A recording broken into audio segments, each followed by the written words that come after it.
નમસ્તે ખેડૂત મિત્રો, વેપારી મિત્રો. આજે આપણે જામનગર જિલ્લાના જામજોધપુર તાલુકાના શેઠવટાડા ગામે બહુ વર્ષોથી જેને પ્રગતિશીલ ખેડૂત એવા જે કેતનભાઈની વાડી આપણે ઊભા છીએ, જેમને 1049 મરચું જુલાઈ મહિનામાં ટ્રાન્સપ્લાન્ટિંગ કરીને અને 30 વીઘાનું મરચું વાવેતર કરેલું છે.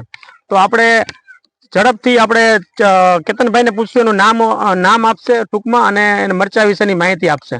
પછી આપણે છોડા પણ જોશું. મારું નામ કેતનભાઈ મનસુખભાઈ ડેરાણીયા. મેં આ મરચી 30 વીઘાની વાવી છે આ વર્ષે. અને જોકે મરચાની ખેતી જ મેં પહેલી વાર કરી છે. અત્યાર સુધી મેં મરચાની ખેતી ક્યારેય કરી જ નથી. સમજી ગયા? અને વેરાયટી બહુ સારી છે. આ તમે નજરે જોઈ શકો છો કે જે કહે ને કે પાંદ કરતા મરચા જાજા, ઈ માયલું કોઈ એક છોડ નહીં, ગમે ત્યાં જોવો તમે, ગમે ત્યાં ઉપાડો. પાછળ જરા બધા નકરા મરચા જ દેખાય તમને આમાં.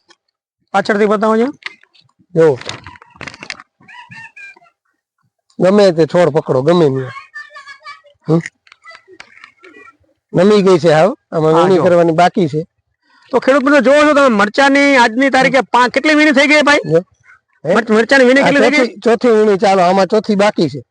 ચોથી વીણી ચાલુ, છતાં મરચાની સાઈઝ એવી ને એવી મરચાની સાઈઝ છે. મરચાની સાઈઝ પણ એવી, અને વાયરસ હજી સુધી ક્યાંય જોવા નથી મળ્યો મને. તો ખેડૂતો વાયરસ ની પણ કઈ બિલકુલ જોવા નથી મળતો. તો આપણે જેને કહેવાય ને મરચામાં વાયરસ વગરની જેને વાયરસ પ્રતિકારક શક્તિ અને ઉત્પાદનમાં બેસ્ટ એવું, અને ભાવમાં મરચાની ખાસ કરીને ચમક કેવી છે ભાઈ? ચમકમાં કઈ ઘટે નહીં. બજારમાં વેચવા જાવ ત્યારે જોઈએ છે, અને જે કંપનીની ભલામણ હોય કે એની લંબાઈ એટલી છે, એવી જ રીતે તમે જોવો જે આ મરચાની લંબાઈ 5 થી 6 ઇંચ કંપની લખે છે, પણ આ 7 સુધીનું મરચું થાય દાંડલા સહિત આપણે જોઈને, એટલે 5 થી 6 થી 7 ઇંચ મરચું થાય લાંબુ. તો ખેડૂત મિત્રો આપણે જોઈ શકીએ છીએ કે લીલા મરચામાં આજે જે સૌરાષ્ટ્રમાં ખાસ કરીને અત્યારે પણ જયારે સિઝન છે ભાણવડ એરિયામાં, પણ તેલકા મચાવી આવનારા દિવસોમાં ચોટીલા, રાજકોટ અને બાકી જે લીલા મરચાનું વાવેતર થાય છે વાંકાને બધી જ જગ્યાએ એ તેલકા મચાવવા જઈ રહી છે.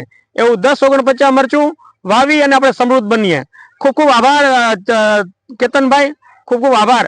ધન્યવાદ. ધન્યવાદ.